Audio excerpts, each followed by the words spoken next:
We're now joined by Charity Gay, Early Detection and Education Specialist with Mary Bird Perkin Cancer Center. Charity, we always love having you on the show, and you always give us some great information on how people in the community can get some advanced screenings, and I know we have some coming up. Right, we do. We, of course, have a mobile medical clinic, and that mobile clinic travels to locations here in St. Tammany and Washington Parish. And with May being National Skin Cancer Awareness Month, that will be our focus this month. We have 4 specific skin cancer screenings coming up. We will be in Bogalusa on May 9th. We will be in Covington on May 15th. On May 17th, we'll be in Lacombe. And then on May 29th, we do a larger screening, and we do one in the evening to where those that work and can't come to our normal scheduled times that are usually about 12:30 to 3:30 during the day, they can come when they get off. So that one runs from 5:30 to 7, and it'll be at Mary Bird Perkins at St. Tammany Parish Hospital in our clinic downstairs. And what do people... Walk me kind of through a screening. What do people experience when they go to a screening? Absolutely. Well, of course, we offer 5 types. We do breast, prostate, oral, skin, and colon. So each one is, of course, a little bit different. We have physicians present that are doing the screening. We have a nurse that is there. So we have a navigator who will always help you and follow up with you if you have an abnormal finding that we're concerned about, because we want to make sure that you took that first step and you came to get screened, but we want to make sure that you're going to get the follow-up afterwards. Exactly. And that's such an important part of a screening program. So we have the nurse and the physician there. I'm usually there as well, making sure everything's running like it should. At a skin screening, the dermatologist will be there with us. You'll come in, you'll fill out a little bit of paperwork just because we want to know a little bit about your health, your history. Melanoma is typically linked to, there's a genetic link there, so we want to know if you have a family history.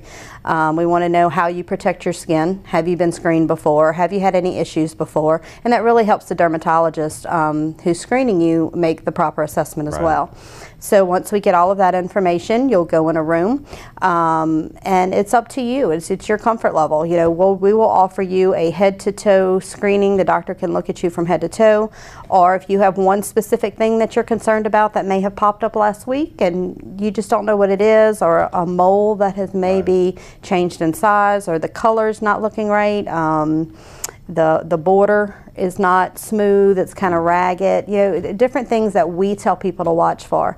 So some people will come in and say, I'd like you to look at everything, especially my sun-exposed areas, behind the neck, behind the ears, the face, the arms.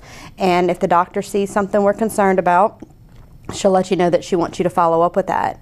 We assess the patient at that point to determine if they have insurance, if they don't, and that helps us in making a referral of where we can send them next to get the proper care that they need because of that abnormal finding. And I was going to say, this is open to the entire community. Absolutely. Anybody can come get this. Absolutely. And it's important to remember too, while this is great information and it's a great early detection, it doesn't replace going to your physician. No. It's the first step in determining if there's something that needs to be discovered or looked into further. Correct. And one other thing that we tell people that is so important is you're with your skin every day. So it's so important when you're at home that you look and you be aware of what's there and what's new or what's changing, because you're your first line of defense. Dr. Viviana hit on that a little bit. The big push with mammograms is self-exams, of course. You teach people how to do that.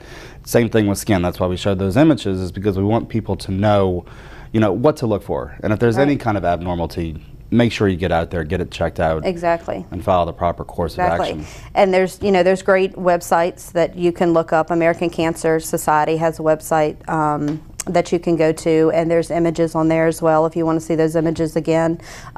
We have tons of information and pamphlets and booklets that we hand out at all of our education events. We have them with us at screenings. Even if you want to stop by and just get some information because you want to share it with a family member that you're concerned about. We also have pamphlets, brochures, and information on tanning beds and the harms of tanning beds. One of the things that we've learned recently is there's a stronger link to melanoma when you begin using tanning beds before the age of 30. And so many people have the misconception that a tanning bed is a better option than laying out in the sun, and that's really simply not true. Option. Right, it's a worse option for you, and it's simply not true. So that's one of the biggest myths that we're constantly battling every day, especially in the younger generation. Not to mention it's a more expensive way of tanning. If, exactly. You know, you might as well just go out to the beach or lay out in the backyard if you want to do that. Let's not do either. What are some of the common questions that you get when you work with people in the community at these screenings? What are people most concerned about? There's a misconception that African Americans do not get skin cancer. We get a lot of that, and of course that's also not true. We've diagnosed melanomas on our bus. Right.